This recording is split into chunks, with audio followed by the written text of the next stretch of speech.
Nos enseñaron que el pasado se fue, que está sellado, que lo que ocurrió, ocurrió y nadie puede alcanzarlo jamás. Pero Einstein no lo creía. El hombre que entendió el tiempo mejor que cualquier otro ser humano en la historia escribió una carta a una familia en duelo en 1955, semanas antes de su propia muerte, y lo que dijo fue esto: la distinción entre pasado, presente y futuro es solo una ilusión obstinadamente persistente.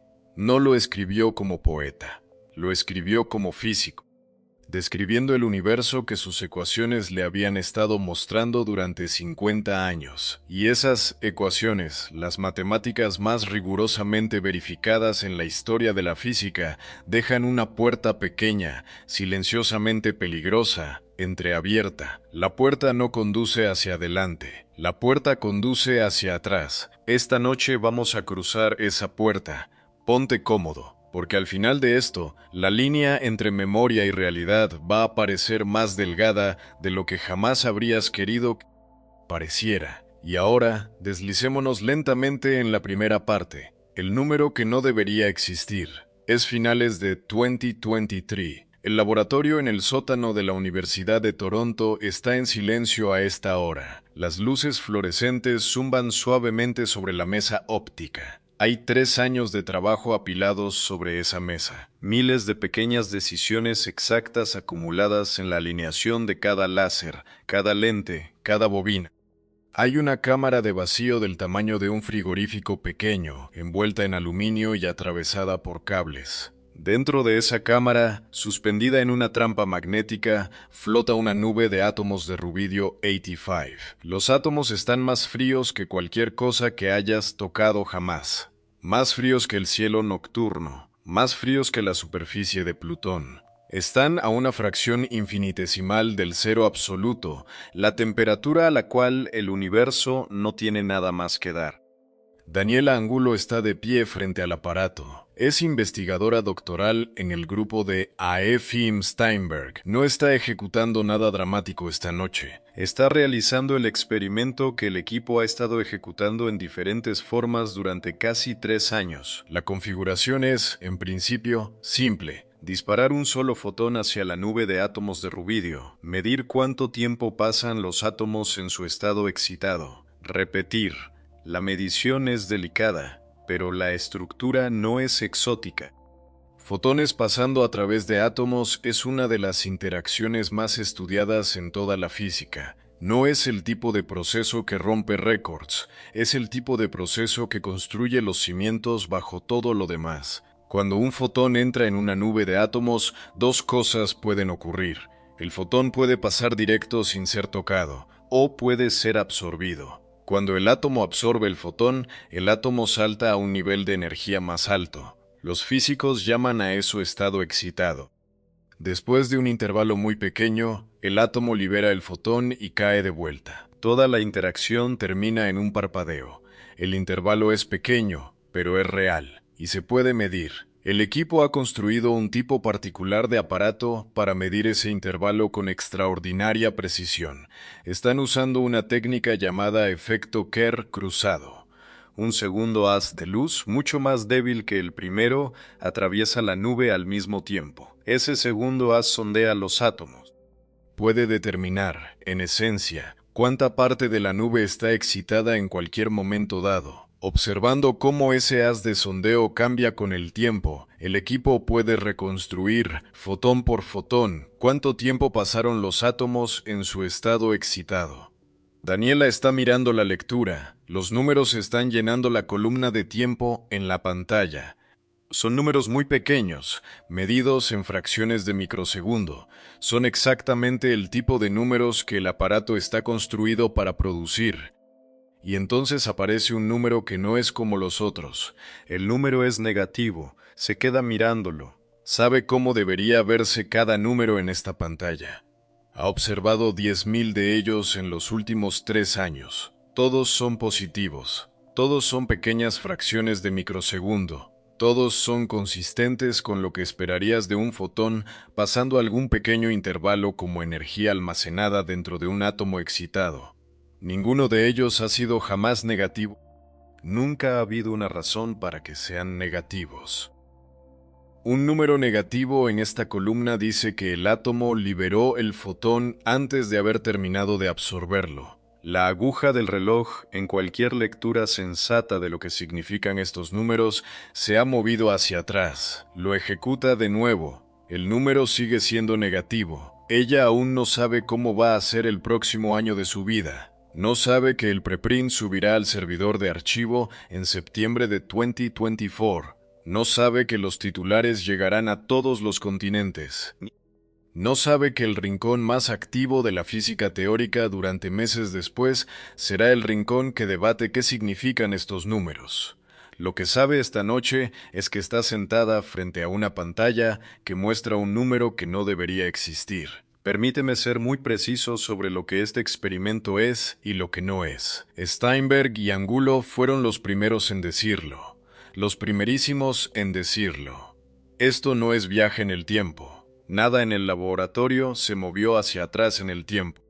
Ninguna información viajó más rápido que la velocidad de la luz. Ninguna de las leyes profundas de la física fue violada.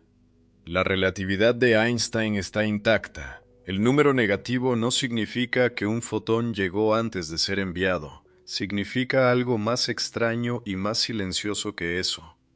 Durante la mayor parte de los últimos 40 años, los físicos han conocido un fenómeno llamado retardo de grupo negativo. Si envías una onda de luz a través de un tipo particular de medio, el pico de la onda puede parecer salir del medio antes de que el pico de la onda haya entrado. Durante décadas, la mayoría de los físicos trataron esto como un artefacto matemático, una peculiaridad de cómo describes una onda que ha sido remodelada por un medio. No creían que el signo menos tuviera ningún significado profundo. Angulo y su equipo hicieron algo que otros grupos no habían hecho. No se limitaron a medir cuándo los fotones salían de la nube. Midieron lo que estaba ocurriendo dentro de la nube. Imagina un túnel. 1000 coches van a atravesarlo. Descubres, cuando compruebas los tiempos de salida, que algunos de los coches están saliendo antes del tiempo promedio de entrada. Extraño. Posiblemente nada, pero ahora imagina que caminas dentro del túnel, mides el escape, mides lo calientes que se han puesto las paredes.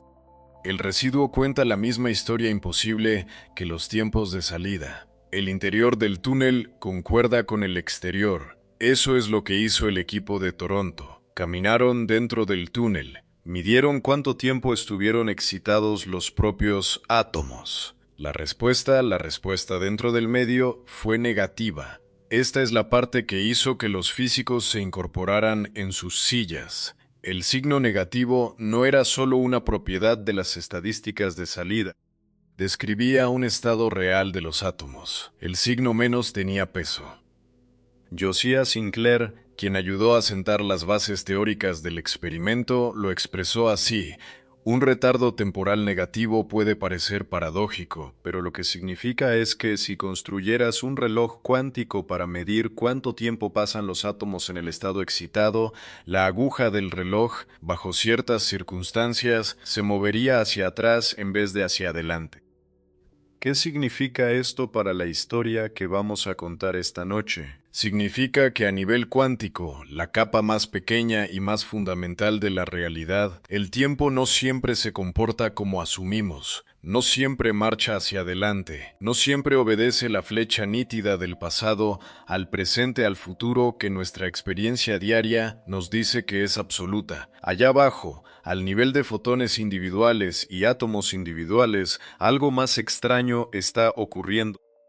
Algo que las ecuaciones de la mecánica cuántica han estado insinuando durante un siglo, pero que solo ahora estamos empezando a medir directamente. Y aquí está la pregunta que lo cambia todo. Si el tiempo puede comportarse así de extrañamente a nivel cuántico, corriendo hacia atrás, produciendo efectos antes que causas, haciendo que los relojes marquen en la dirección equivocada, ¿qué dice eso sobre lo que el tiempo realmente es? ¿Es un río fluyendo en una dirección, llevándonos del nacimiento a la muerte sin forma de nadar contra la corriente? ¿O es eso solo una historia que nuestros cerebros nos cuentan? una ficción conveniente que nos ayuda a dar sentido a un universo que es mucho más flexible de lo que jamás imaginamos. Las civilizaciones antiguas hicieron exactamente la misma pregunta. Miles de años antes de que la física existiera, narradores en India, Japón, Irlanda y Oriente Medio estaban describiendo personas que viajaban a otros reinos, experimentaban el tiempo de manera diferente y regresaban a casa para encontrar el mundo irreconocible. Llegaremos a esas historias, pero antes de llegar a los narradores necesitamos hablar de algo aún más inmediato. Algo que te está sucediendo a ti ahora mismo mientras escuchas esto. Ya estás viajando en el tiempo y podemos demostrarlo.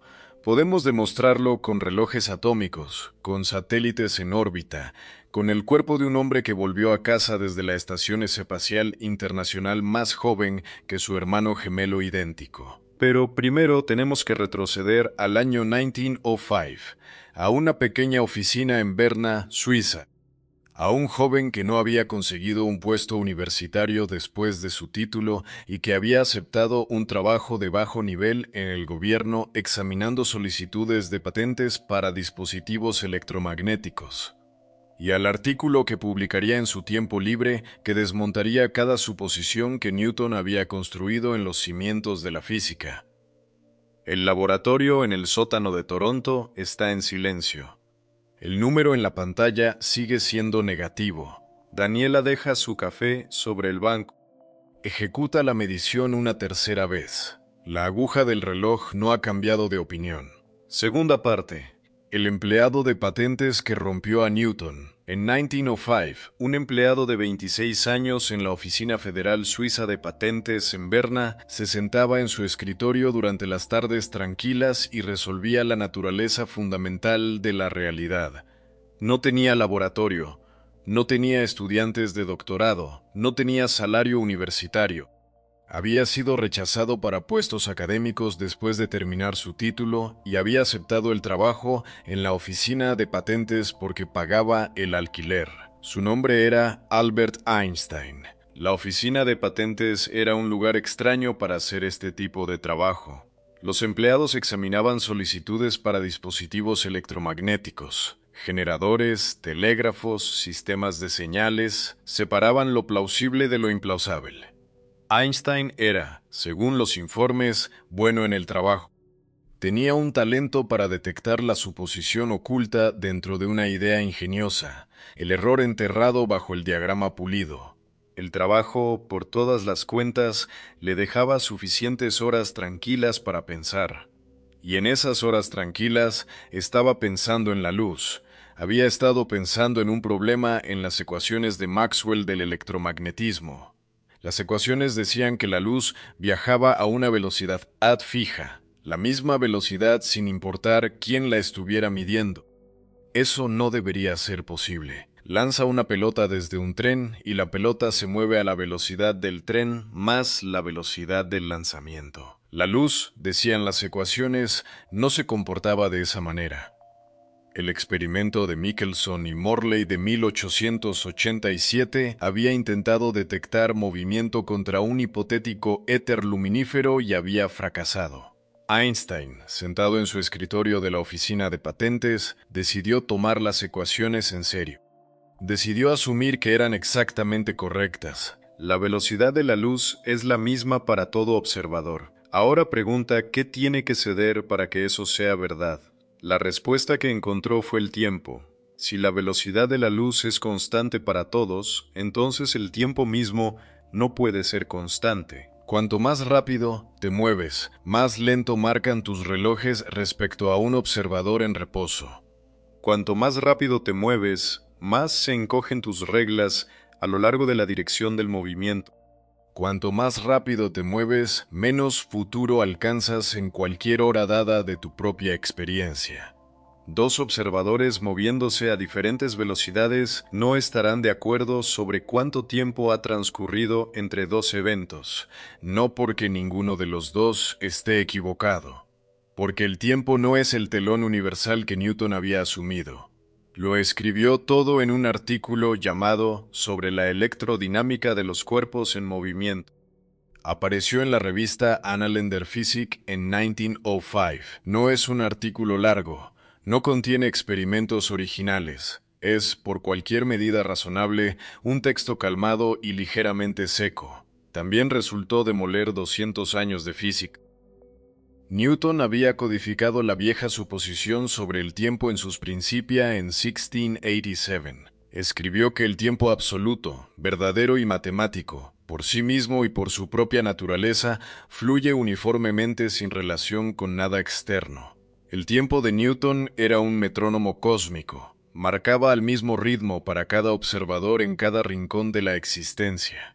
Sin importar si estabas de pie en un prado, o navegando en un barco, o precipitándote a través del vacío, un segundo para Newton era un segundo en cualquier lugar, siempre. Einstein, en 24 páginas de una revista de física suiza, dijo que Newton estaba equivocado. El artículo no hizo famoso a Einstein de la noche a la mañana. Tomaría varios años más para que las implicaciones se asentaran, pero las implicaciones eran asombrosas. El tiempo no fluía al mismo ritmo para todos. El tiempo fluía a ritmos diferentes para diferentes observadores, dependiendo de cómo se estuvieran moviendo. Cuanto más rápido viajabas, más lento pasaba tu tiempo respecto a alguien que estuviera quieto. Esto no era una metáfora, era un hecho físico. 10 años después, en 1915, Einstein fue más lejos. Publicó la teoría general de la relatividad. La teoría especial había mostrado que el movimiento distorsiona el tiempo. La teoría general mostró que la gravedad también lo hace. Cuanto más cerca estás de un objeto masivo, más lento pasa tu tiempo respecto a alguien lejos de esa masa.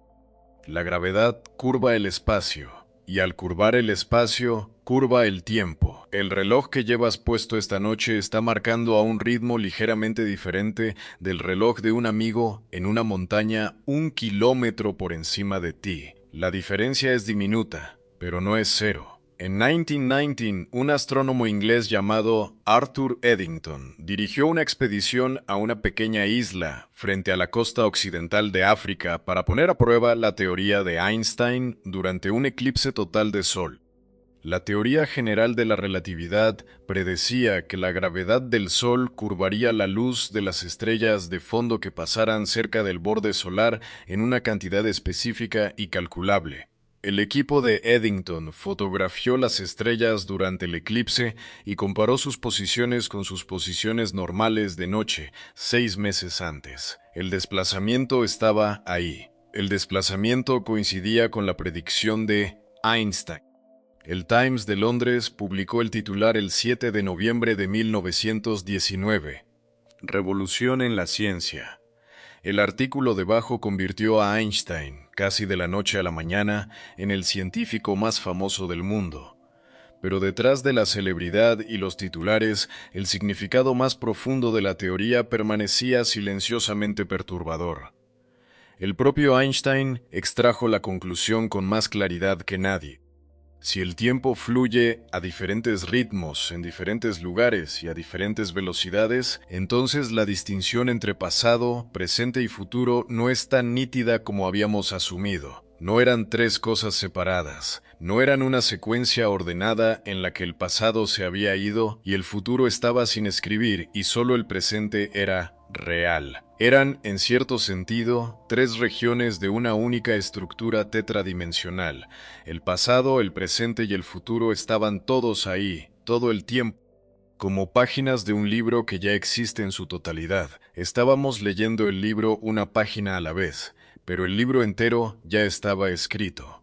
En 1955, semanas antes de su propia muerte, Einstein escribió una carta a la familia de su amigo cercano Michele Besso.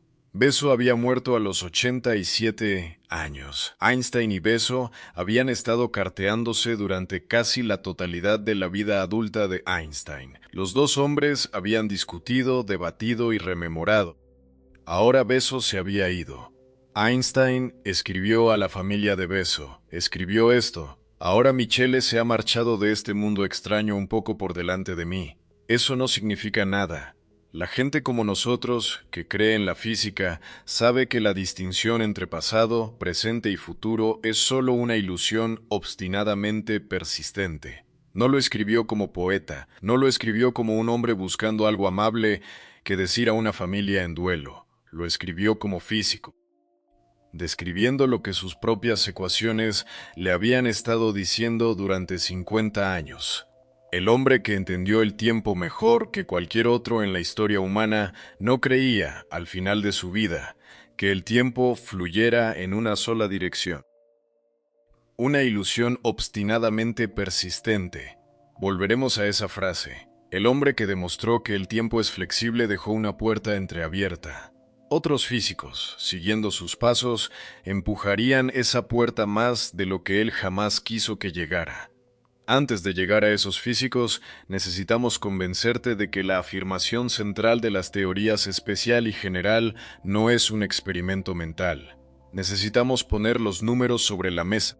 Para hacerlo, vamos a tomar 4 relojes atómicos de haz de cesio. Vamos a poner 2 de ellos en aviones. Vamos a hacer volar los aviones en direcciones opuestas alrededor del mundo. Vamos a compararlos con relojes que dejamos en el suelo y vamos a descubrir que ya no están de acuerdo. Tercera parte. Ya estás viajando en el tiempo. En 1971, 2 físicos llamados Joseph Haffel y Richard Keating realizaron uno de los experimentos más elegantes en la historia de la ciencia. Tomaron 4 relojes atómicos de haz de cesio, los dispositivos de medición del tiempo más precisos disponibles en ese entonces, y compraron billetes de avión comercial. Ataron 2 de los relojes a asientos y los volaron hacia el este alrededor del mundo. Luego tomaron 2 relojes más y los volaron hacia el oeste.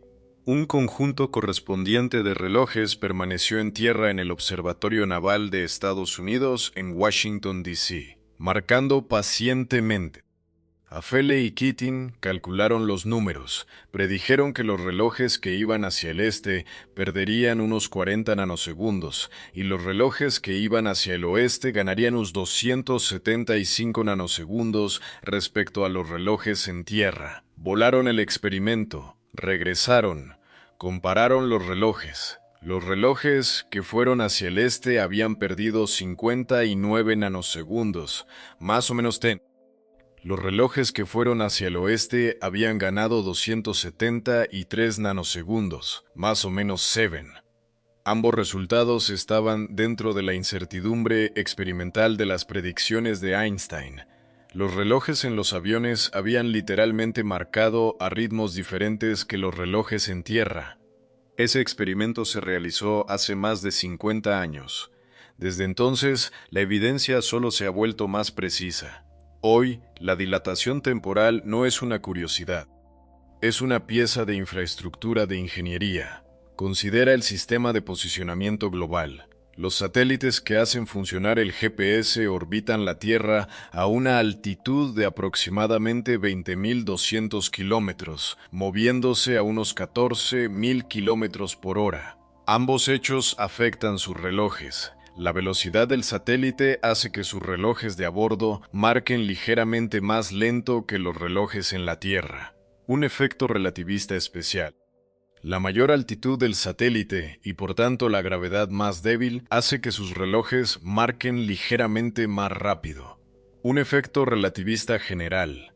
Los 2 efectos no se cancelan. El resultado neto es que los relojes de los satélites GPS ganan unos 38 microsegundos cada día respecto a los relojes en tierra. 38 microsegundos suena trivial. No lo es. Si los ingenieros en las estaciones terrestres del GPS no corrigieran esta dilatación temporal cada día, el GPS de tu teléfono se desviaría unos 10 kilómetros por día. En una semana, tu teléfono te dirigiría a un barrio diferente. En un mes, la aplicación de mapas te llevaría a una ciudad diferente. Cada vez que usas el GPS para encontrar una cafetería o para navegar a casa de un amigo, estás confiando en la teoría general de la relatividad de Einstein para corregir el hecho de que el tiempo está pasando a un ritmo diferente para los satélites que para ti.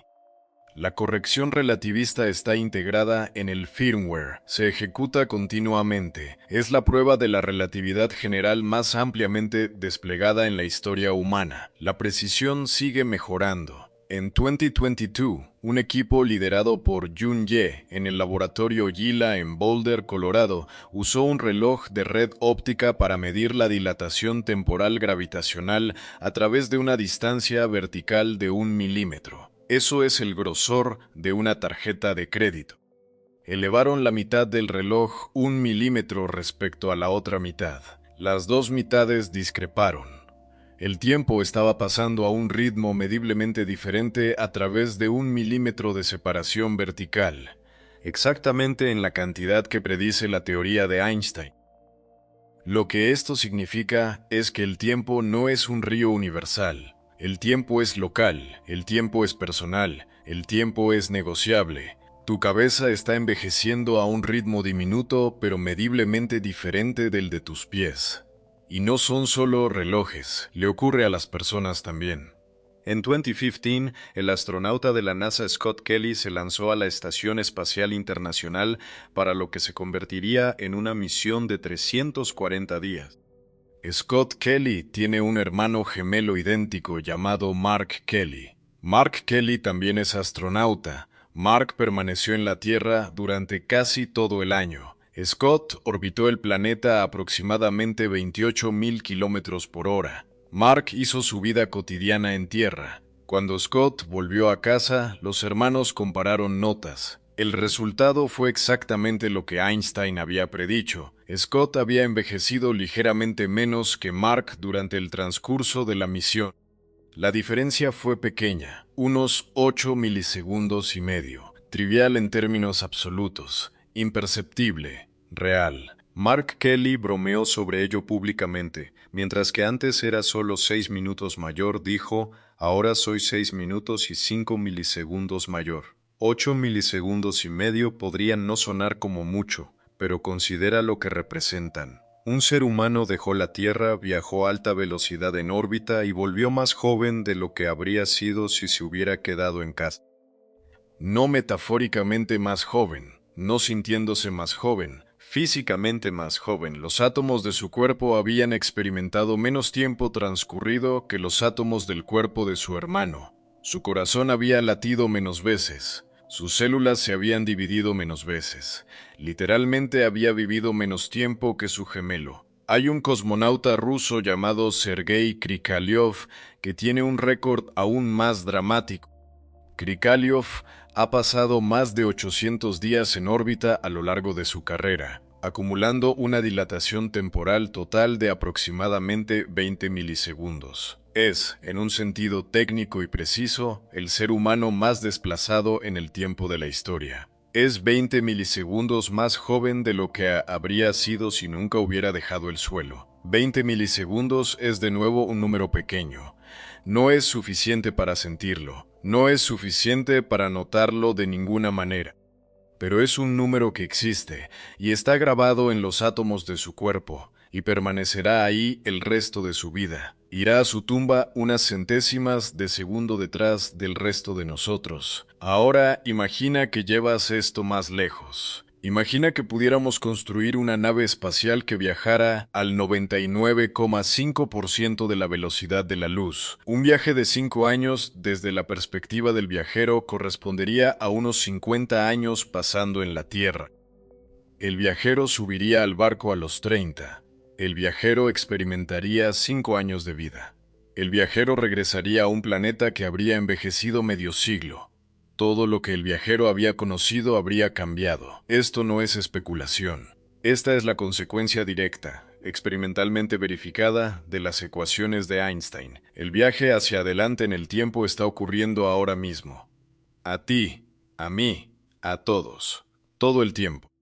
Las diferencias son diminutas a las velocidades y campos gravitacionales que encontramos en la vida diaria, pero no son cero. Han estado acumulándose cada segundo de tu vida. Eres un viajero en el tiempo. Silenciosamente, continuamente, de la manera más pequeña posible. Así que el viaje hacia adelante en el tiempo es ciencia establecida.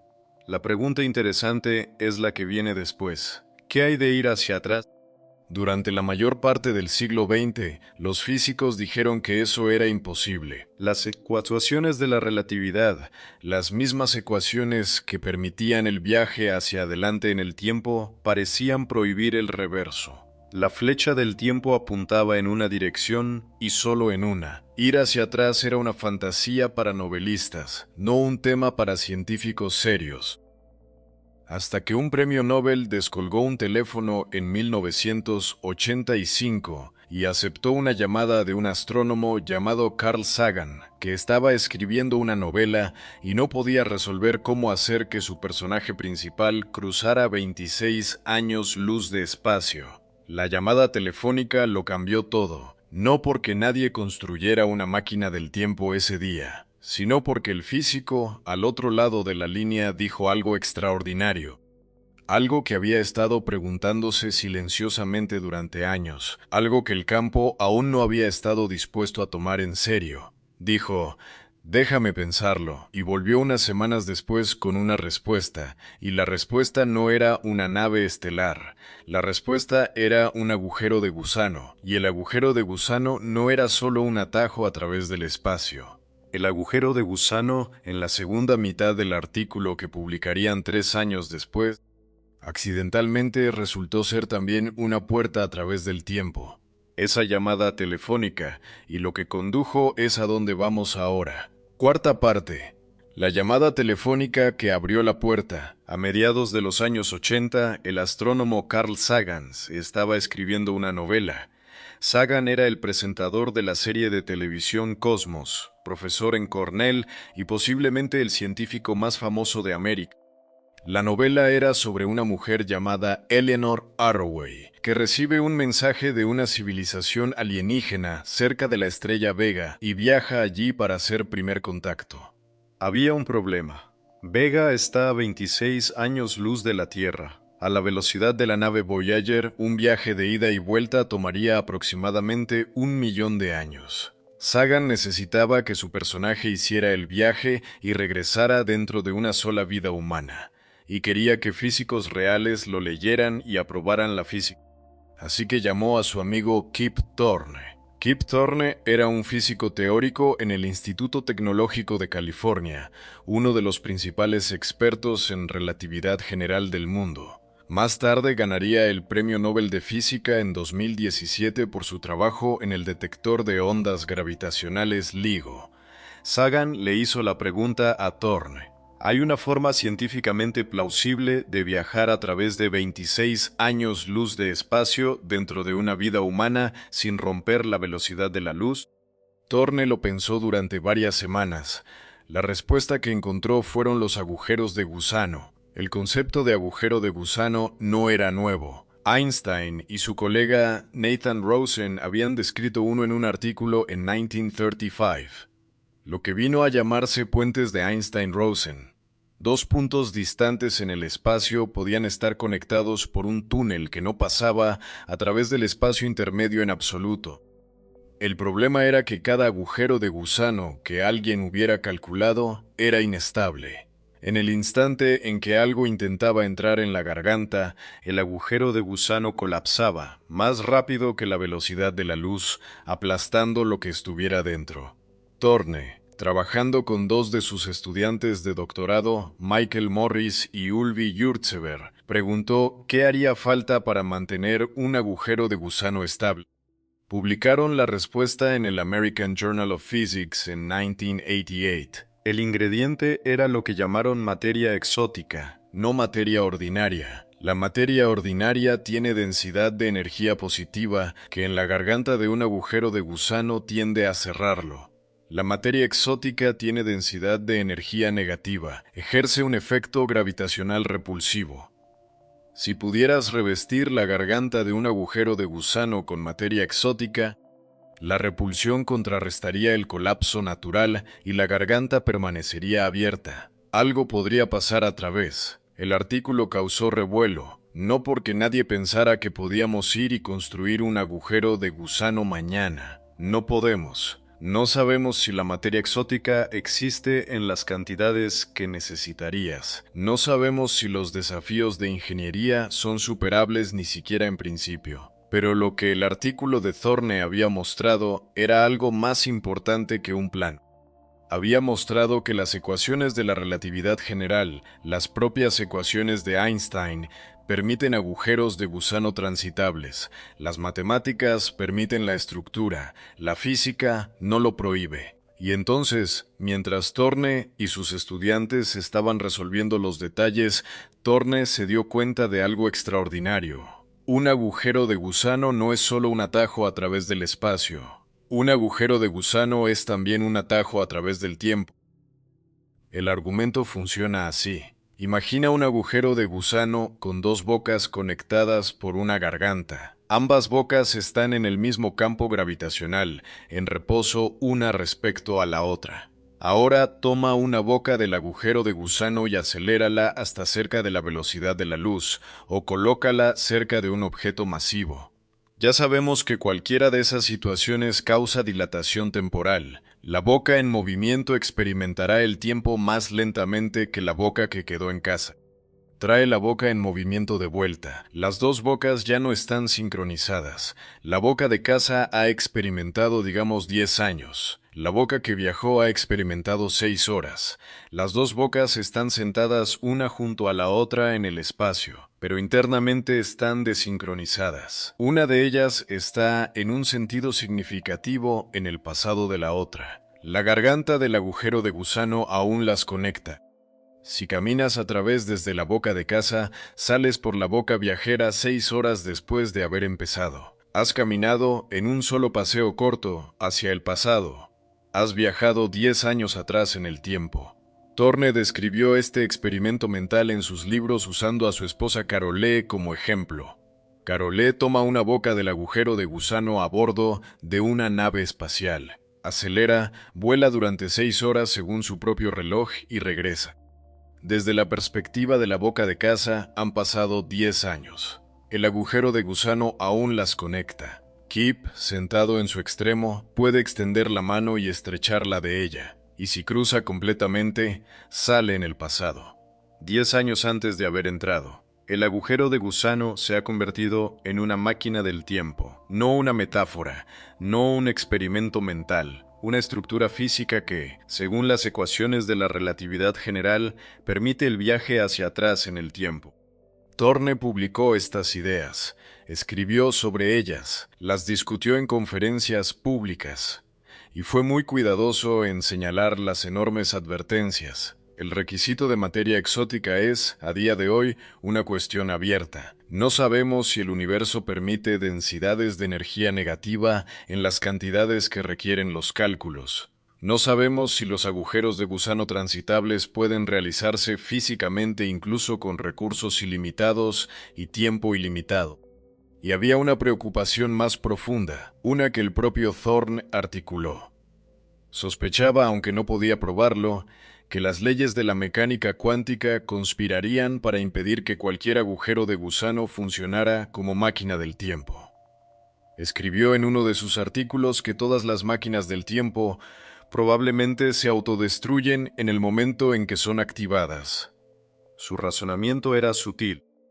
En el instante en que las dos bocas de un agujero de gusano caen fuera de sincronización temporal, en el instante en que se vuelve teóricamente posible usar el agujero de gusano para viajar hacia atrás en el tiempo, las fluctuaciones cuánticas del vacío cerca del bucle temporal en formación empezarían a amplificarse a sí mismas. El vacío, normalmente un océano tranquilo de pequeñas ondulaciones, cerca de la garganta del agujero de gusano, acumularía densidad de energía infinita.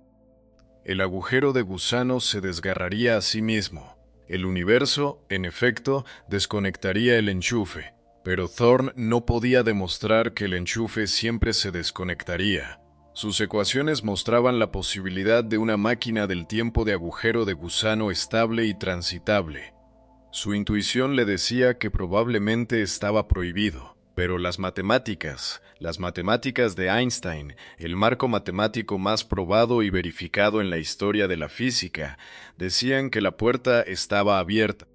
Solo una rendija, solo lo suficiente para poner genuinamente nerviosos a algunos de sus colegas. Su colega, Stephen Hawking, no estaba dispuesto a dejarlo así. Hawking creía que la puerta necesitaba ser cerrada con llave. No solo cerrada, con llave. Y para demostrar su punto, Hawking publicaría una conjetura formal en 1992, afirmando que el propio universo contiene un mecanismo de defensa incorporado contra el viaje en el tiempo. Una especie de sistema inmunológico cósmico, argumentó, que destruiría cualquier máquina del tiempo en formación antes de que pudiera funcionar. Y para poner a prueba su propia conjetura de la manera más creativa en que alguien haya puesto a prueba una conjetura física jamás, Hawking organizó una fiesta para viajeros en el tiempo. Fijó la fecha, compró el champán, colgó la pancarta, envió las invitaciones después de que la fiesta terminara, y entonces se sentó a esperar. Nadie vino. Quinta parte. El universo contraataca. El 28 de junio de 2009, Stephen Hawking organizó una fiesta con champán en la Universidad de Cambridge. El lugar fue el Gonville and Caius College. La sala era elegante, había globos atados a las sillas. Una pirámide de copas de champán llenas de Krug estaba cerca del centro de la sala. A lo largo de una pared, una gran pancarta decía: «Bienvenidos, viajeros en el tiempo». La sala era perfecta. Los refrigerios eran generosos. La lista de invitados estaba vacía. Hawking se sentó en su silla de ruedas cerca de un lado de la sala, sus ojos agudos escudriñando la puerta. Esperó durante horas. Nadie llegó. El champán quedó intacto. Los aperitivos se enfriaron. Los globos flotaron lentamente alrededor de una sala vacía. Esto no fue un fallo de organización de fiestas. Esto fue un experimento. Hawking había enviado las invitaciones después de que la fiesta terminara. Había incluido la fecha precisa, la hora precisa y las coordenadas GPS exactas del lugar. Si el viaje hacia atrás en el tiempo se logra alguna vez, en cualquier punto del futuro, entonces alguien del futuro debería poder leer la invitación, construir una máquina del tiempo, viajar de vuelta a ese día en 2009 y asistir a la fiesta. Espero, dijo Hawking, que copias de la invitación sobrevivan por muchos miles de años. Quizás algún día alguien viviendo en el futuro encuentre la información. Use una máquina del tiempo de agujero de gusano para volver a mi fiesta y demuestre que el viaje en el tiempo algún día será posible. Nadie vino. Tengo evidencia experimental, declaró Hawking después con su característico humor seco, de que el viaje en el tiempo no es posible. Me senté ahí mucho tiempo, pero nadie vino. Hay objeciones ingeniosas. Quizás la invitación no sobrevivirá. Quizás los viajeros en el tiempo están comprometidos con una estricta política de no interferencia. Quizás el viaje en el tiempo solo te permite retroceder hasta el momento en que la primera máquina del tiempo fue activada, y como ninguna máquina del tiempo existía en 2009, no había destino al cual viajar. Pero la fiesta nunca fue realmente sobre probar que el viaje en el tiempo es imposible con certeza absoluta. La fiesta era sobre la convicción de toda la vida de Hawking de que el universo tiene un mecanismo de defensa incorporado contra el viaje en el tiempo. Un mecanismo que había formalizado en 1992. Lo llamó la conjetura de protección cronológica. El argumento es así. Si intentas crear una máquina del tiempo usando un agujero de gusano, algo catastrófico sucede en el momento en que la máquina del tiempo se volvería funcional por primera vez. En ese preciso instante, que los físicos llaman el horizonte cronológico, las fluctuaciones cuánticas del vacío empiezan a acumularse cerca de la garganta del agujero de gusano.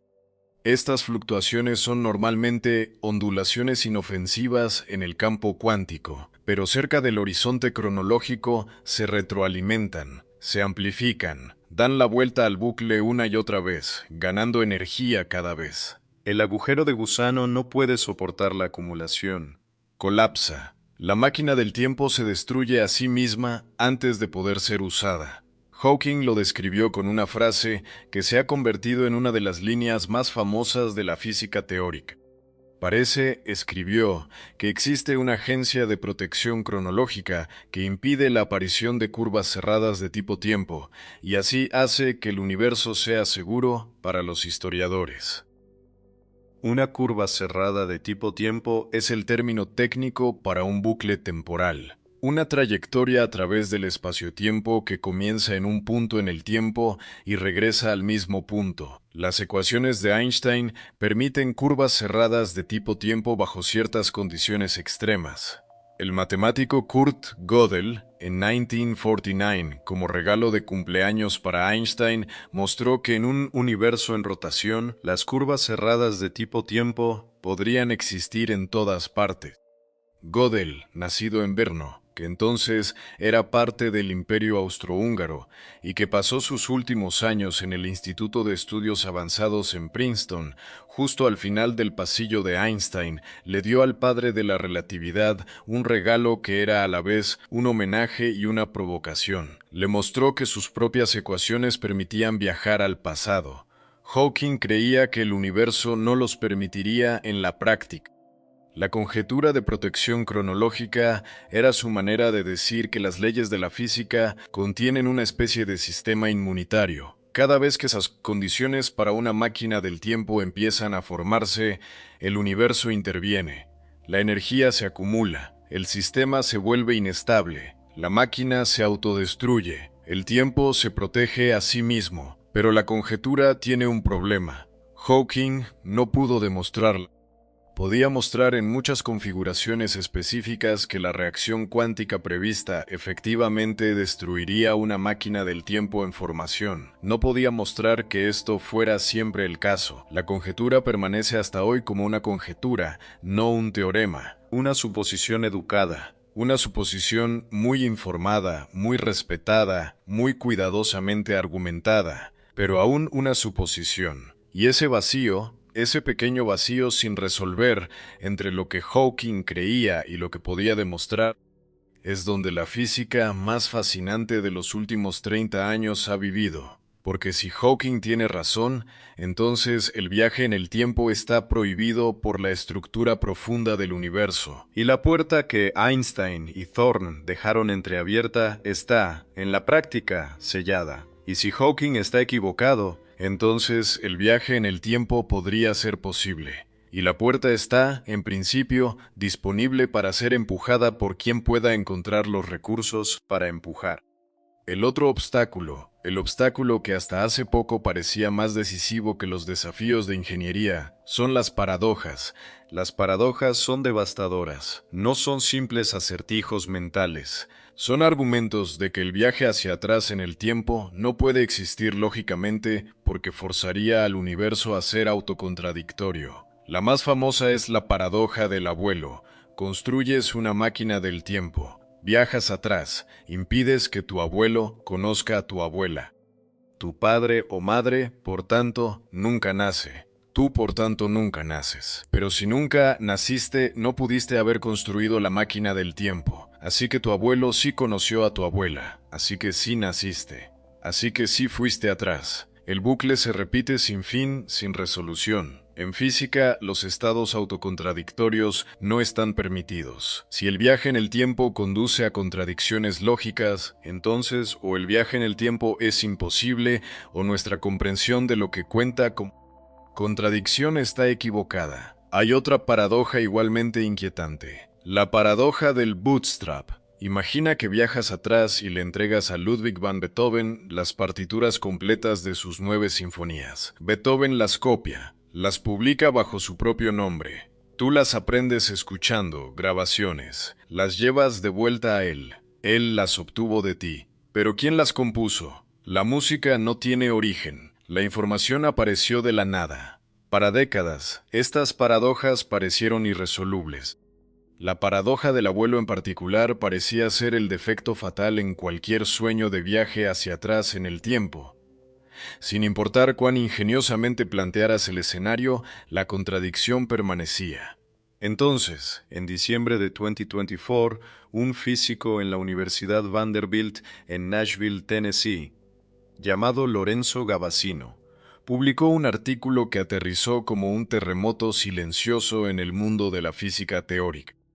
El artículo apareció en la revista Classical and Quantum Gravity. Su título era seco y técnico, como siempre son los artículos de física importantes. Sus implicaciones eran todo menos eso. Gavassino había hecho algo que los físicos habían estado intentando durante décadas. Había tomado la paradoja del abuelo, la contradicción lógica más famosa en toda la física del viaje en el tiempo, y la había disuelto. No había prohibido el viaje en el tiempo. No había invocado nuevas leyes de la física. Había usado en cambio las herramientas estándar de la mecánica cuántica y la termodinámica aplicadas a la relatividad general, y había mostrado que la paradoja simplemente no puede formarse. El universo, en su marco, no impide el viaje en el tiempo. El universo impide las paradojas, y lo hace borrando tu memoria. Sexta parte, la paradoja se disuelve. El argumento de Gavassino es este: imagina una nave espacial viajando a lo largo de una curva cerrada de tipo tiempo, una trayectoria a través del espacio-tiempo que se enrolla sobre sí misma y devuelve al viajero a su punto de partida en el tiempo. Gavassino preguntó: ¿qué le sucede a la termodinámica de los sistemas dentro de la nave mientras recorre el bucle? Sabemos que la entropía aumenta. El calor fluye de caliente a frío. Los huevos se rompen, pero no se desrompen. Este aumento unidireccional de la entropía es lo que le da al tiempo su dirección. Es la razón por la que podemos distinguir una película reproducida hacia adelante de una reproducida al revés. Es la razón por la que envejecemos. En una curva cerrada de tipo tiempo, la entropía enfrenta una contradicción. Mientras la nave se mueve a lo largo del bucle, la entropía debe aumentar porque la segunda ley de la termodinámica lo exige. Pero cuando la nave complete el bucle y regresa a su punto de partida, el bucle exige que la nave esté en el mismo estado en que empezó. Ambas cosas deben ser verdad. Gavassino mostró que la mecánica cuántica resuelve la contradicción automáticamente. Los niveles de energía dentro de la nave experimentan lo que él llamó discretización espontánea. Los estados cuánticos de cada partícula en el sistema están restringidos por la geometría del propio bucle. El bucle es una frontera cerrada. Los sistemas cuánticos en fronteras cerradas tienen, matemáticamente, solo ciertos niveles de energía permitidos. La restricción fuerza al sistema a regresar a su estado inicial exacto para cuando el bucle se complete. No aproximadamente. Exactamente.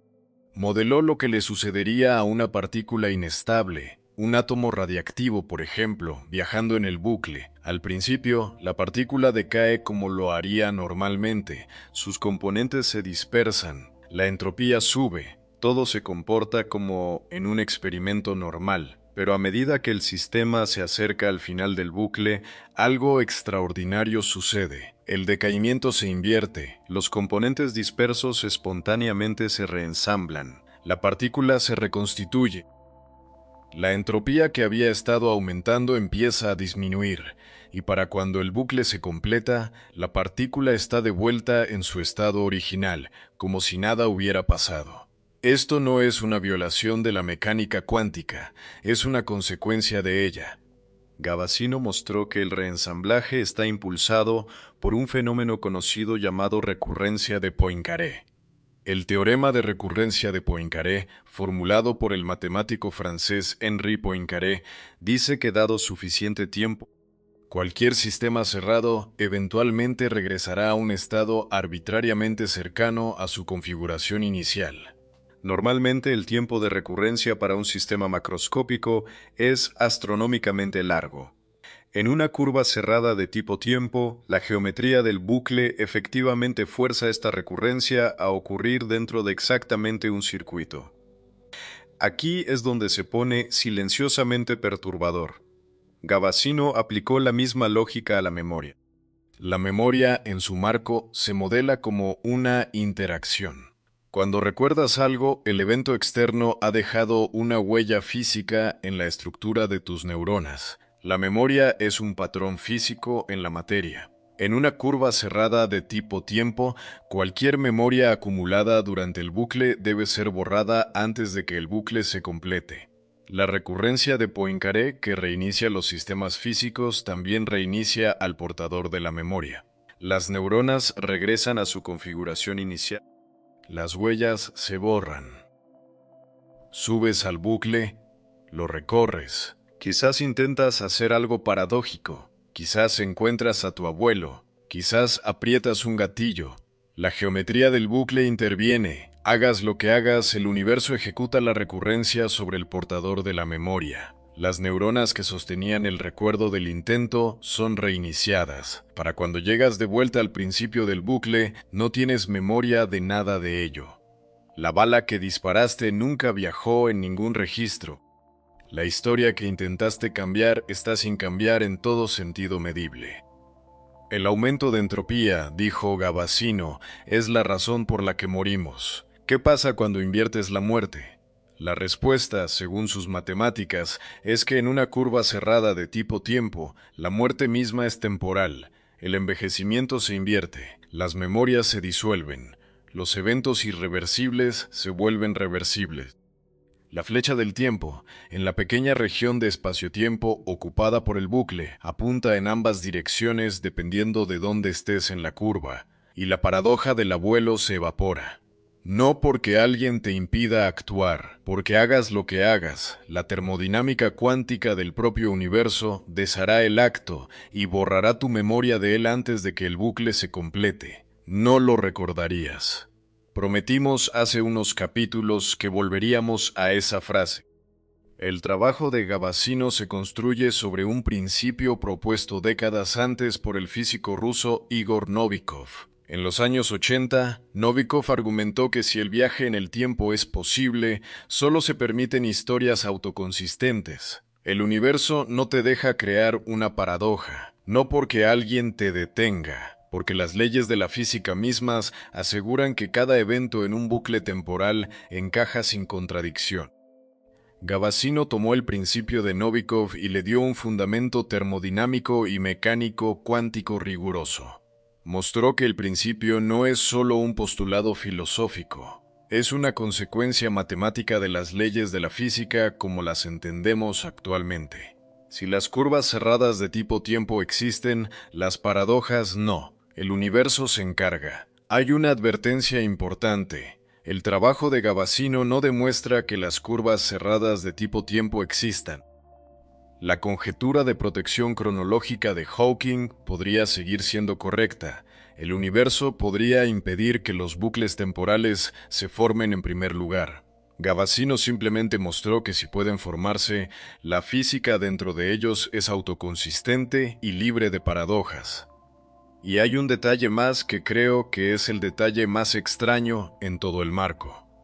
Gavassino mostró que cualquier versión futura de un viajero en el tiempo, apareciendo en una curva cerrada de tipo tiempo sería, en el mejor de los casos, una especie de clon, una fluctuación estadística generada por la recurrencia cuántica, en vez de una continuación causal directa del viajero mismo. No te encontrarías con tu yo más joven en ningún sentido significativo, o si lo hicieras, ninguno de los dos recordaría el encuentro. El universo permite el bucle, el universo despoja al bucle de significado. Así que las matemáticas sugieren que el universo podría permitir el viaje en el tiempo, pero borraría tu memoria de él. Podrías recorrer un bucle a través del tiempo y regresar al principio sin conocimiento de que alguna vez te fuiste. Esa es una idea escalofriante. La paradoja del abuelo está resuelta. La paradoja del bootstrap está resuelta. La paradoja de la información en este marco está resuelta. El costo es que cualquier intervención significativa en el pasado es imposible. No porque el acto esté prohibido, porque toda huella del acto es borrada. Volveremos a esa frase. Volveremos a ella en el capítulo final, cuando preguntemos qué haríamos si pudiéramos hacerlo. Volveremos a ella cuando nos sentemos con la soledad del viajero largo. con la mujer que regresa de la órbita unos milisegundos más joven que su hermano, con el astronauta que regresa de una misión relativista para encontrar que todos los que amaba se han ido. La flecha del tiempo no es un castigo. La flecha del tiempo es la estructura que permite que cualquier cosa importe. Pero aquí está lo que es más perturbador que nada de eso. Los humanos han estado contando esta historia durante miles de años. Las civilizaciones antiguas describieron personas que viajaron a otros reinos, experimentaron el tiempo de manera diferente y regresaron a casa para encontrar el mundo irreconocible. Y sus descripciones de cómo el tiempo funciona de manera diferente en diferentes lugares suenan, en algunos pasajes, inquietantemente como las ecuaciones que Einstein escribiría miles de años después. No tenían las matemáticas, tenían la estructura. La estructura ha estado esperando en la narración humana desde que los humanos han sido narradores. La más antigua de estas historias tiene más de 2000 años. Séptima parte. Los antiguos ya lo sabían. Hace aproximadamente 2300 años, un poeta desconocido en la India antigua compuso un pasaje en la gran epopeya hindú conocida como el Mahabharata. Enterrada dentro de ese vasto libro hay una historia que hoy se lee como una descripción de la relatividad general escrita más de 2000 años antes de Einstein. La historia trata del rey Kakudmi, también llamado Revata, que gobierna un reino próspero en la tierra. Tiene una hija hermosa llamada Revati. Está decidido a encontrarle el mejor marido posible. Muchos pretendientes dignos se presentan, pero Kakudmi no puede decidirse entre ellos. Así que toma a su hija y viaja a Brahmaloka, el reino del dios creador Brahma, para pedir consejo divino. Cuando llegan, Brahma está escuchando una actuación musical. Esperan cortésmente. La actuación no parece durar mucho tiempo. Quizás la duración de una canción. Cuando la música termina, Kakudmi presenta su lista de pretendientes. Brahma se ríe. Brahma explica que el tiempo que Kakudmi ha pasado esperando en Brahmaloka no es el mismo que el tiempo que ha pasado en la Tierra. Mientras escuchaban una breve actuación musical, eras enteras habían transcurrido en el mundo mortal. Los hombres que Kakudmi había estado considerando como pretendientes para su hija estaban muertos. Sus hijos estaban muertos. Sus civilizaciones enteras habían surgido, caído y sido olvidadas. Lee esa historia de nuevo lentamente con la física moderna en mente. Una persona viaja desde la superficie de la Tierra a un reino superior. En ese reino superior, el tiempo pasa a un ritmo diferente. Cuando regresa, vastos tramos de tiempo han transcurrido en la superficie mientras solo un breve intervalo ha pasado para el viajero. Eso es dilatación temporal gravitacional. Eso es la teoría general de la relatividad de Einstein. Eso es el mismo fenómeno que hace que los satélites GPS funcionen rápido y que hizo que Scott Kelly volviera de la órbita más joven que su hermano gemelo. Está escrito en el Mahabharata aproximadamente 2300 años antes del nacimiento de Einstein.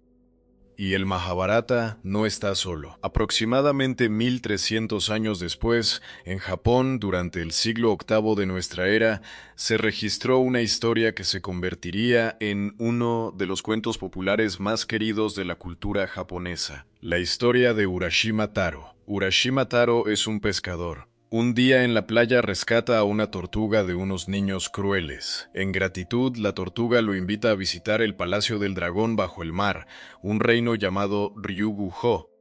Urashima es recibido por la hermosa princesa Otohime. Se queda 3 días. Festeja. Explora las maravillas del palacio. Cuando regresa a la superficie, descubre que han pasado 300 años. Su aldea ha desaparecido. Su familia está muerta. Todos los que conoció han sido olvidados. El pescador que se fue por 3 días ha vuelto a casa a un mundo que ha envejecido 3 siglos. El paralelo estructural es inconfundible. Una persona deja su marco de referencia normal, entra en uno diferente, y el tiempo pasa más lentamente allí.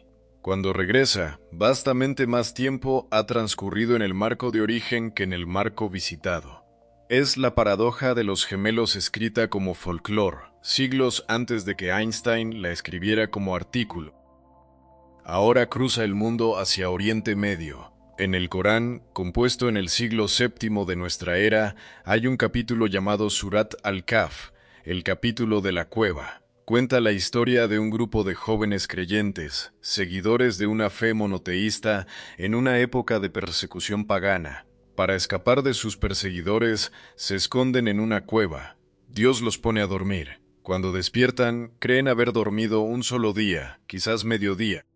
Envían a uno de los suyos al pueblo a comprar comida, advirtiéndole que sea discreto. Cuando llega al pueblo, todo ha cambiado. Los edificios son diferentes, la gente es diferente. La fe que habían practicado en secreto es ahora la religión dominante de la tierra. Han pasado 300 años en algunos relatos, 309 en otros. Los durmientes en la cueva experimentaron un solo día. El mundo exterior experimentó 3 siglos.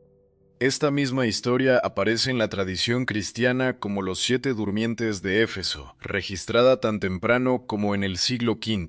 Los detalles varían ligeramente entre las versiones cristiana e islámica, pero la estructura central es idéntica. Personas entran en un espacio confinado. El tiempo pasa a un ritmo diferente dentro de ese espacio. Cuando emergen, el mundo ha envejecido enormemente, mientras ellos no. Ahora viaja al norte y oeste, a Irlanda. En la mitología irlandesa, el guerrero poeta Oisin se enamora de Niamh del cabello dorado, una mujer de Tir na Nog, la tierra de la juventud. Ella lo invita a cruzar el mar hasta su reino mágico. Él acepta. Cabalgan juntos sobre un caballo blanco a través de las olas. En Tir na Nog, Oisin vive lo que se siente como 3 años. Es feliz. No envejece, la tierra es hermosa y eterna. Eventualmente, sin embargo, siente nostalgia. Quiere ver Irlanda de nuevo, visitar a su familia y a sus viejos compañeros en la banda guerrera llamada los Fianna. Niamh le advierte, le da su caballo blanco y le dice que puede cabalgar por Irlanda y ver lo que desee, pero nunca debe desmontar. Nunca debe tocar el suelo del mundo mortal. Si lo hace, los años que ha evitado le caerán encima de golpe. Oisin cabalga por Irlanda y encuentra un mundo que no reconoce. Han pasado 300 años. Los Fianna se han ido. Su padre, Fionn mac Cumhaill, es una leyenda. Un nombre de historias contadas por personas que nunca lo conocieron. Oisin está devastado. Y entonces, agachándose para ayudar a un grupo de hombres a mover una piedra, se resbala de su caballo y toca el suelo. En un instante, 3 siglos de tiempo se estrellan contra su cuerpo. Envejece, se marchita. El joven guerrero se convierte en un hombre anciano en segundos. La historia de Oisin es la narrativa de dilatación temporal llevada a su conclusión más dramática. No solo el impacto de regresar a un mundo cambiado, sino el costo físico de reincorporarse al marco temporal original. A través de tradiciones hindúes, japonesas, islámicas, cristianas y celtas, la misma historia se repite. Un viajero parte hacia un reino diferente. El viajero experimenta el tiempo de manera diferente. El viajero regresa para encontrar que el mundo ha envejecido sin él. Diferentes culturas, diferentes continentes, diferentes milenios, la misma estructura, la misma física. El canon pali budista va aún más lejos, contiene una declaración numérica explícita. En el cielo de los 33 devas, dicen los textos pali, 100 años humanos cuentan como un solo día. Eso no es poesía, eso es una proporción. Eso es una afirmación cuantitativa sobre el flujo temporal diferencial entre marcos de referencia, expresada en un texto religioso compilado más de 2000 años antes de que nadie supiera que era un marco de referencia. Durante miles de años, estas fueron solo historias. Historias hermosas y evocadoras contadas alrededor de fogatas y pasadas de generación en generación. Entonces, en 1895, un profesor de biología inglés sin dinero publicó una novela corta que convirtió el viaje en el tiempo de mito en maquinaria. No imaginó un dios ni un reino mágico, sino un dispositivo.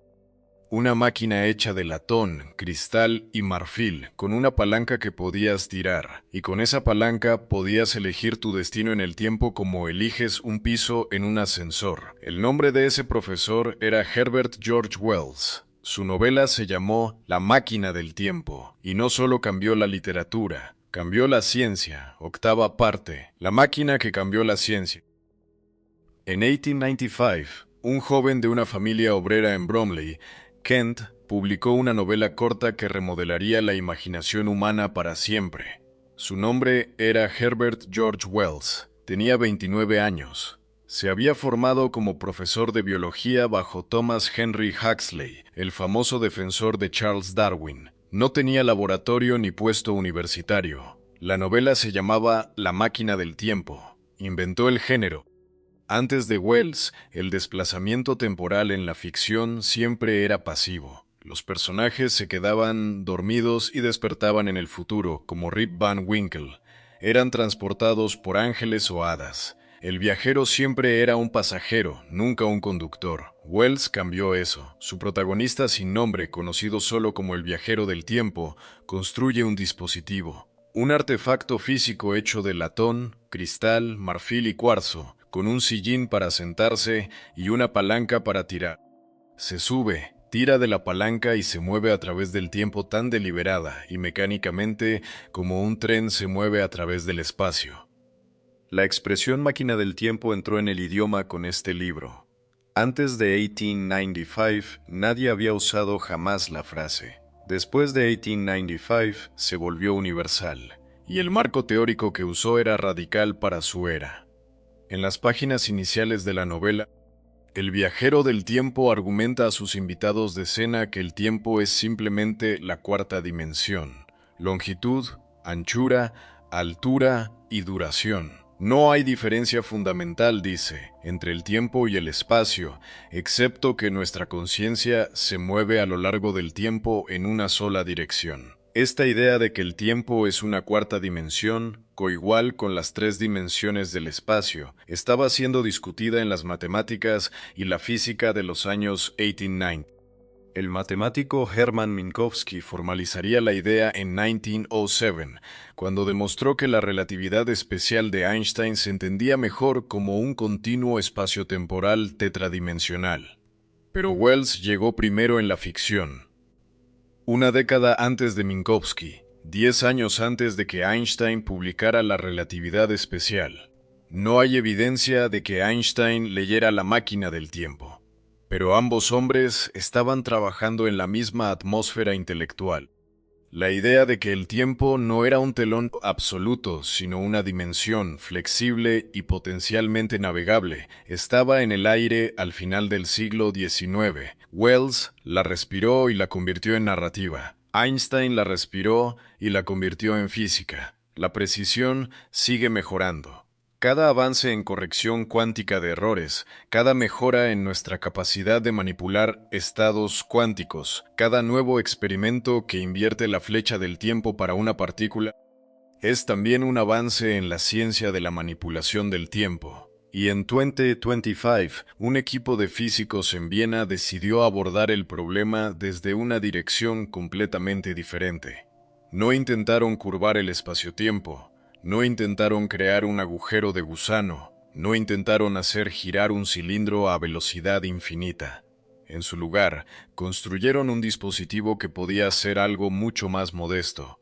Construyeron un botón de rebobinado, no para una nave espacial, no para una persona, para una sola partícula de luz, y lo presionaron, y funcionó. Novena parte, rebobinado cuántico. En un laboratorio de la Universidad de Viena, el físico Philip Walter y su equipo pasaron meses construyendo una de las configuraciones experimentales más difíciles que jamás habían intentado. El aparato involucraba láseres de precisión, cristales no lineales especializados, placas de media onda, placas de cuarto de onda, conmutadores ópticos rápidos y un dispositivo llamado interruptor cuántico.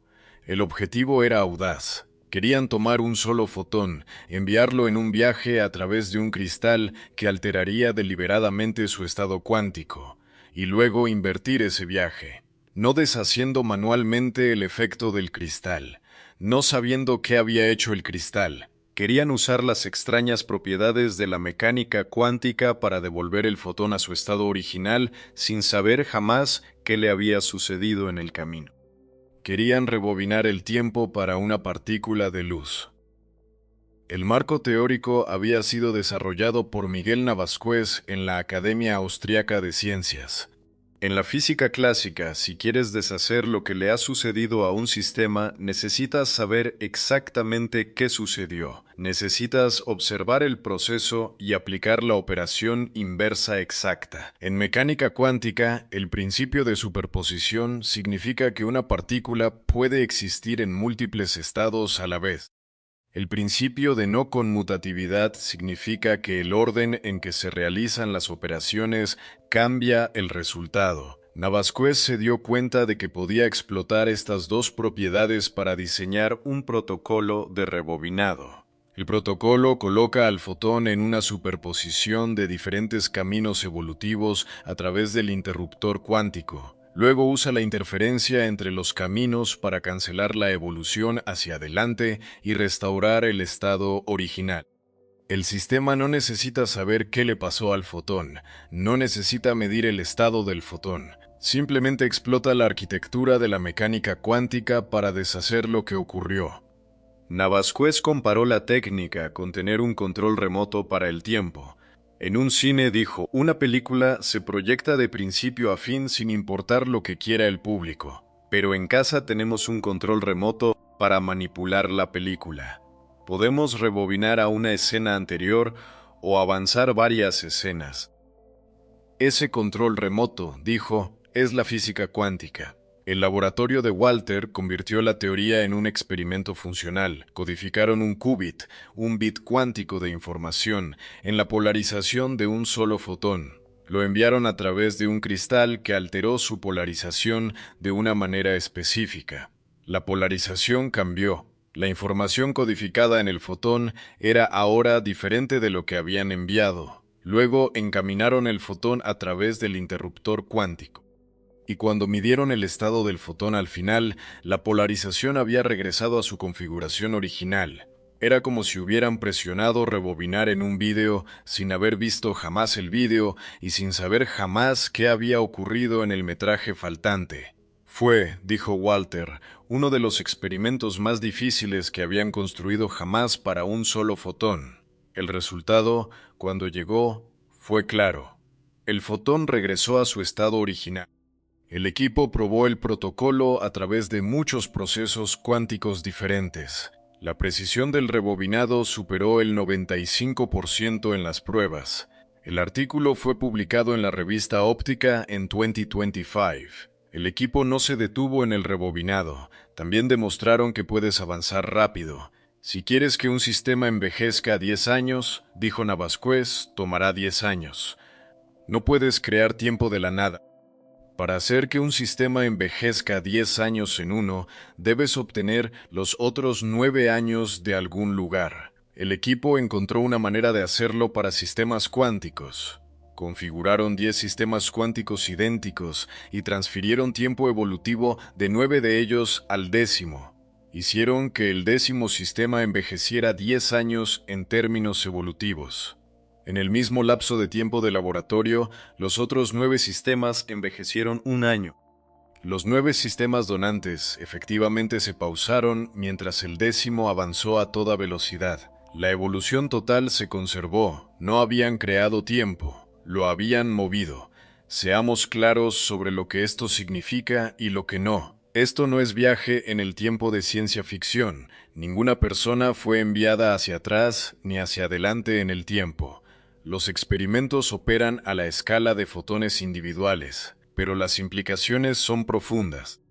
Para la física fundamental, la importancia es aún más profunda. La flecha del tiempo, el hecho de que el tiempo parece fluir en una dirección, usualmente se atribuye a la segunda ley de la termodinámica. La entropía aumenta, el desorden crece, el pasado está ordenado, el futuro es caótico. Pero al nivel más fundamental, al nivel de las ecuaciones mismas, las leyes de la física son simétricas ante la inversión temporal. Funcionan igualmente bien hacia adelante y hacia atrás.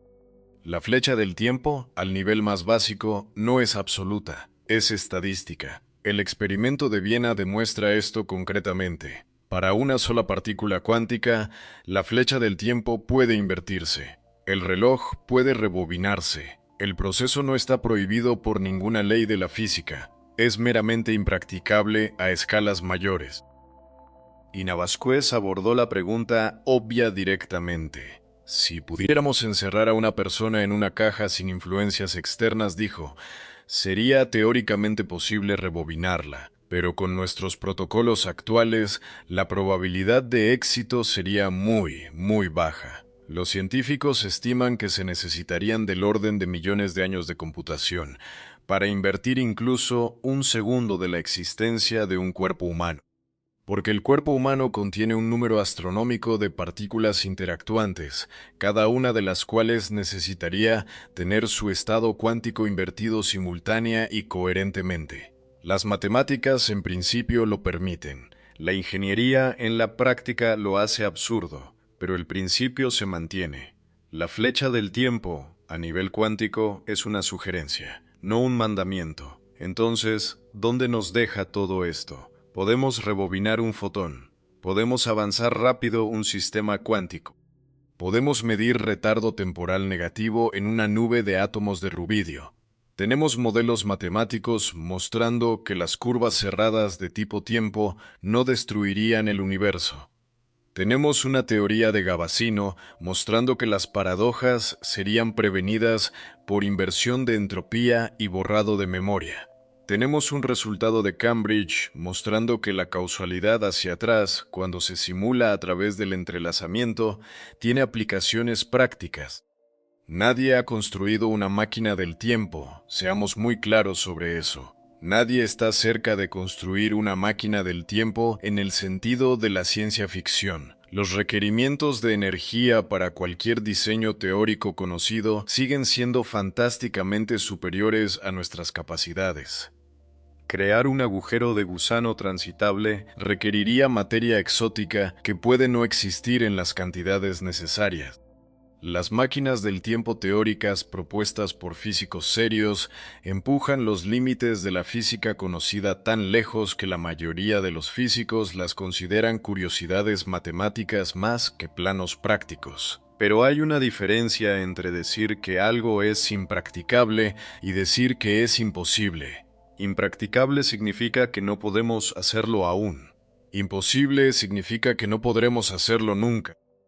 Y las ecuaciones de la relatividad general, la teoría más rigurosamente probada en la historia de la física, se niegan a decir nunca. Las ecuaciones se permiten agujeros de gusano. Las ecuaciones permiten curvas cerradas de tipo tiempo. Las ecuaciones permiten configuraciones del espacio-tiempo que enviarían a un viajero hacia atrás en el tiempo. Las ecuaciones no lo prohíben, simplemente exigen condiciones que hoy no podemos crear. 10ª parte. ¿Qué es el tiempo? Quita las máquinas del tiempo. Quita las paradojas y los agujeros de gusano y los aceleradores de partículas. Haz la pregunta más básica que existe. ¿Qué es el tiempo? Lo experimentas cada momento de tu vida. El tiempo se siente como la cosa más obvia del universo. Se siente como la única cosa en la que todos pueden estar de acuerdo, pero los físicos no pueden ponerse de acuerdo sobre qué es. Cuanto más profundo miran, menos seguros se vuelven. La respuesta más famosa viene de Einstein. En su marco, el tiempo es una dimensión. No está separado del espacio. Es parte de una tela tetradimensional llamada espacio-tiempo. El universo no es un escenario tridimensional en el que los eventos se desarrollan a lo largo del tiempo. El universo es una estructura tetradimensional en la que todos los eventos simplemente existen en sus propias coordenadas. Esta visión se llama el universo bloque. Es una de las ideas más perturbadoras en toda la física. En el universo bloque, el pasado no se ha ido. El futuro no está sin escribir, están todos ahí ahora mismo simultáneamente, como páginas en un libro que ya contiene cada palabra. No te mueves a través del tiempo más de lo que un libro se mueve a través de sus propias páginas. Simplemente existes en una ubicación particular en el bloque tetradimensional. La carta de Einstein a la familia Besso contiene la declaración más famosa de esta posición. La distinción entre pasado, presente y futuro, escribió, es solo una ilusión obstinadamente persistente. No estaba siendo poético, estaba declarando lo que creía ser un hecho físico. En el universo bloque, tu nacimiento y tu muerte existen ambos ahora mismo. Cada momento de tu vida está permanentemente grabado en la tela del espacio-tiempo. Nada se pierde, nada se borra. Si el universo bloque es correcto, el viaje en el tiempo en el sentido tradicional es un malentendido. El pasado no es un lugar diferente. El pasado es una ubicación diferente en la misma estructura que ya ocupas. Una ilusión obstinadamente persistente. Prometimos varios capítulos atrás que volveríamos a esa frase. Cuando Einstein la escribió, estaba escribiendo una carta a una familia en duelo. Un siglo después, esa línea se ha convertido en la hipótesis de trabajo de los físicos que estudian los fundamentos del tiempo. Pero el universo bloque tiene un problema. No explica por qué el tiempo se siente como si fluyera. Si todos los momentos existen simultáneamente, ¿por qué los experimentamos en secuencia? ¿Por qué podemos recordar ayer pero no mañana? La respuesta que dan la mayoría de los físicos involucra la entropía. La segunda ley de la termodinámica. El desorden aumenta. Los huevos se rompen, pero no se desrompen. Este aumento unidireccional del desorden le da al tiempo su flecha. Pero aquí está la verdad inquietante. Al nivel más fundamental, las ecuaciones de la física no requieren una flecha del tiempo. Las leyes de la mecánica cuántica son simétricas ante la inversión temporal. Si filmas una interacción subatómica y la reproduces al revés, la versión invertida obedece las mismas leyes que la original. La flecha del tiempo no es una ley de la naturaleza. Es una tendencia estadística. Es abrumadoramente probable que la entropía aumente. No es absolutamente seguro. Por eso el trabajo de Gavassino sobre las curvas cerradas de tipo tiempo es tan provocador. Mostró que en un bucle temporal la entropía puede localmente disminuir. La flecha del tiempo puede invertirse. El flujo no es fundamental. El flujo es lo que la mayoría de las partículas, la mayoría del tiempo, en la mayoría de las partes del universo resultan hacer. No es lo que deben hacer. Y hay una posibilidad aún más radical. Algunos físicos ahora argumentan que el tiempo no existe en absoluto como una característica fundamental del universo. Emerge. La ecuación de Wheeler-DeWitt, una de las ecuaciones centrales de la gravedad cuántica, no contiene una variable temporal. El universo que describe es, en un sentido técnico, estático. Solo hay un estado cuántico sin tiempo. Entonces, ¿de dónde viene el tiempo? Algunos físicos, construyendo sobre un resultado de Don Page y William Wouters de principios de los años 80, han propuesto que el tiempo emerge del entrelazamiento cuántico. Cuando las partículas se entrelazan, las correlaciones entre ellas crean una estructura interna que cambia. Ese cambio, esa evolución de las correlaciones cuánticas, es lo que experimentamos como tiempo. El tiempo se genera desde dentro hacia afuera. No se impone desde fuera hacia adentro. Si el tiempo es emergente en vez de fundamental, las implicaciones son asombrosas. Significaría que el viaje en el tiempo, como usualmente lo concebimos, es un error de categoría, pero podría ser capaz de manipular las condiciones que dan lugar a la experiencia del tiempo. Podría ser capaz de cambiar lo que significa experimentar antes y después. Esto es especulativo. Profundamente especulativo. La física de la gravedad cuántica está incompleta. No tenemos una teoría del todo. No sabemos si el tiempo es fundamental o emergente. No sabemos si el universo bloque es la imagen correcta de la realidad o si algo más extraño es verdad. Pero aquí está lo que sí sabemos. Nuestra comprensión intuitiva del tiempo como un río fluyendo del pasado al futuro, como un reloj marcando al mismo ritmo para todos, como un telón absoluto contra el cual los eventos se despliegan, está equivocada. Einstein demostró que estaba equivocada hace más de un siglo.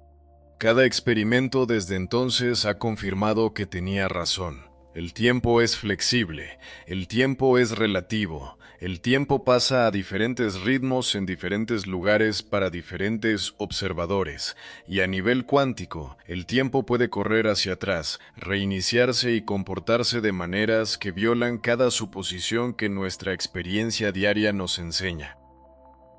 La historia del viaje en el tiempo, desde el Mahabharata hasta el sótano en Toronto, es realmente la historia de la humanidad despertando lentamente a esta extrañeza. Durante miles de años, contamos historias sobre personas que experimentaban el tiempo de manera diferente. Luego, durante un siglo, escribimos ecuaciones que demostraron que el tiempo realmente es diferente de lo que habíamos asumido. Y ahora, en las primeras décadas del siglo XXI, estamos realizando experimentos que muestran que las propiedades más extrañas del tiempo no son solo teóricas, son reales, son medibles, son en sistemas pequeños y aislados, explotables. No estamos al final de esta historia, estamos al principio mismo, undécima parte. La última pregunta. Así que aquí estamos, al final del viaje, o quizás al principio de uno. Hemos visto fotones salir de una nube de átomos antes de haber entrado. Hemos estado junto a relojes atómicos en aviones comerciales y hemos visto al tiempo estar en desacuerdo consigo mismo por unas pocas docenas de nanosegundos. Hemos visto a Scott Kelly volver a casa de la órbita 8 milisegundos y medio más joven que su hermano gemelo idéntico. Hemos escuchado a Kip Thorne describir un agujero de gusano que podría conectar dos momentos en el tiempo como un túnel conecta dos ciudades. Nos hemos sentado en las sillas vacías de la fiesta de Stephen Hawking en Cambridge, esperando invitados que nunca llegaron. Hemos seguido a Lorenzo Gavassino a través de las matemáticas de las curvas cerradas de tipo tiempo y hemos descubierto que el universo no prohíbe el viaje en el tiempo. El universo simplemente borra tu memoria de él. Hemos leído historias de la India antigua, Japón, Irlanda y Oriente Medio, de viajeros que dejaron el mundo por un momento y regresaron para encontrar que habían pasado siglos. Hemos visto muones vivir 29 veces más de lo que deberían dentro del gran colisionador de hadrones. Y hemos estado en un laboratorio en Viena mientras un solo fotón era rebobinado a su estado original. Ahora tenemos que hacer la pregunta alrededor de la cual hemos estado orbitando toda la noche, no si podemos viajar a través del tiempo, sino si deberíamos. Imagina que pudieras regresar. Imagina que la máquina existiera, la palanca estuviera al alcance. ¿A dónde irías? ¿Qué cambiarías? El instinto es arreglar cosas, prevenir tragedias, advertir a la gente, deshacer los momentos de sufrimiento que rondan tu memoria o la memoria del mundo. Ese instinto es profundamente humano. Nace del amor y del duelo y del terrible conocimiento de que el tiempo se mueve en una dirección y se lleva todo consigo. Pero la física que hemos explorado esta noche sugiere que cambiar el pasado podría no funcionar como imaginamos.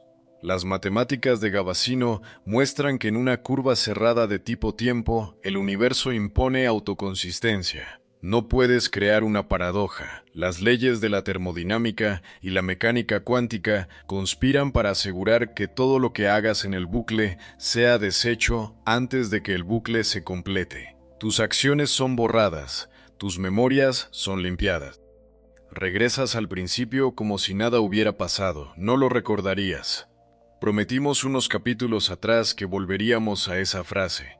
Cuando Gavassino la escribió por primera vez, describía una propiedad de las curvas cerradas de tipo tiempo. Aquí, al final de la noche, la frase se ha deslizado de costado. Ya no es solo una propiedad de bucles físicos.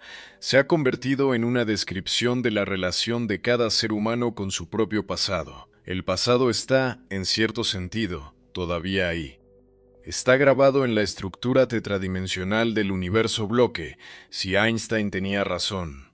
Pero para la persona sentada en su salón esta noche, el pasado no está disponible. La persona que eras hace 10 años está, en todo sentido operativo, en una curva cerrada de tipo tiempo. No puedes entrar. Puedes pensar en ella, no puedes encontrarte con ella, no puedes advertirle, y si pudieras, el encuentro sería borrado antes de que ninguno de los dos pudiera llevarlo adelante. No lo recordarías. Y luego está la soledad. Cada historia antigua que hemos examinado esta noche cuenta el mismo relato. El viajero se va, el viajero experimenta el tiempo de manera diferente. El viajero vuelve a casa para encontrar que todos los que amaba se han ido. Kakudmi regresó de Brahmaloka para encontrar que su mundo había envejecido eones. Urashima Taro volvió a casa después de 3 días para encontrar que habían pasado 300 años. Oisin tocó el suelo de Irlanda y envejeció 3 siglos en un instante. Estas historias no son realmente sobre física, son sobre pérdida. Son sobre el terror humano fundamental de ser dejado atrás por el tiempo. Scott Kelly volvió a casa 8 milisegundos y medio más joven. Esa diferencia es indetectable. Pero imagina que el efecto fuera mayor. Imagina viajar al 99% de la velocidad de la luz en un viaje a una estrella cercana. Desde tu perspectiva, el viaje toma unos pocos años. Desde la perspectiva de la Tierra, pasan décadas. Regresas a un mundo que ha seguido adelante. Tus colegas se han jubilado, tus amigos han muerto, la música ha cambiado, los edificios que recuerdas se han ido. No has viajado a través del tiempo en el sentido dramático. Simplemente has vivido tu vida a un ritmo diferente que todos los demás. Y el costo de esa diferencia es todo lo que conocías. El costo psicológico de la dilatación temporal real podría ser el aspecto más cruel de cualquier viaje en el tiempo futuro. No las paradojas, no la física, el duelo. Y sin embargo, hay algo más en estas historias, algo más allá de la pérdida, algo que cada cultura en cada era ha reconocido. El tiempo es precioso porque pasa. Los momentos importan porque terminan. El amor es urgente porque es temporal. La flecha del tiempo, el flujo unidireccional del pasado al futuro, no es una maldición. Es lo que permite que cualquier cosa importe. Si cada momento durara para siempre, ningún momento importaría. Einstein creía que la distinción entre pasado, presente y futuro es una ilusión, y puede que tuviera razón. El universo bloque puede ser la imagen correcta de la realidad.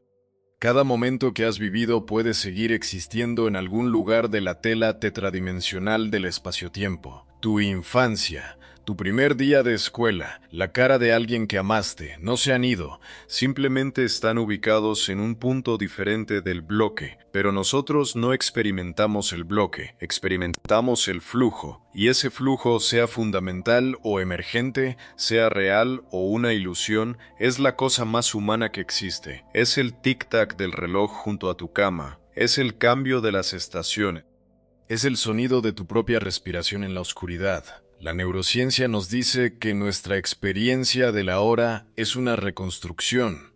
El cerebro procesa la información sensorial con un retraso de aproximadamente 80 milisegundos. Siempre estamos viviendo en el pasado muy reciente. Nunca estás verdaderamente en el presente. Siempre estás alcanzándolo. Y la memoria es su propia forma de viaje en el tiempo. Imperfecta, emocionalmente ponderada, constantemente revisada. Cada vez que recuerdas algo, lo cambias ligeramente. Tu pasado es un documento vivo, reescrito cada vez que accedes a él. En un sentido muy real, eres el autor de tu propia historia. El viaje en el tiempo puede o no ser posible. Las ecuaciones lo permiten. Los experimentos están erosionando las barreras. Las paradojas pueden haber sido resueltas, y el universo, con toda su aparente resistencia, no ha cerrado la puerta del todo. Pero el sueño del viaje en el tiempo, el dolor de querer volver, de ir adelante, de escapar del presente, ese sueño es tan viejo como la conciencia misma. Es la primera historia que los humanos contaron jamás. Estas historias sobreviven porque dicen una verdad que ninguna ecuación puede capturar. El tiempo es el medio en el que vivimos y amamos y perdemos. Es lo que nunca podemos sostener y nunca podemos detener. El reloj está marcando, siempre lo ha estado, y en algún lugar del espacio entre un segundo y el siguiente vive todo el misterio del universo. El laboratorio en el sótano de Toronto, donde el número en la pantalla era negativo. La oficina de patentes en Berna, donde un joven escribió que el tiempo no es absoluto. La sala vacía en Cambridge, donde un físico famoso esperó invitados que nunca llegaron. La curva cerrada de tipo tiempo en las ecuaciones de Gavassino, donde el universo ejecuta la recurrencia de Poincaré sobre cada neurona que intentó sostener un recuerdo que no debería haber podido sostener. La polarización de un solo fotón, rebobinada en un laboratorio en Viena, mientras todos los demás en el edificio seguían con su tarde, sin saber que la flecha del tiempo había, para una partícula, por un instante, apuntado brevemente en la otra dirección. Y tú, sentado donde has estado sentado estas últimas horas, escuchando mientras el reloj junto a tu cama marca, oyéndolo por lo que es ahora, no una ley, no una sentencia, una medición. Una medición que el universo toma localmente de cuán rápido sus propias correlaciones cuánticas están cambiando alrededor de la pequeña región de espacio-tiempo que tu cuerpo resulta estar ocupando esta noche.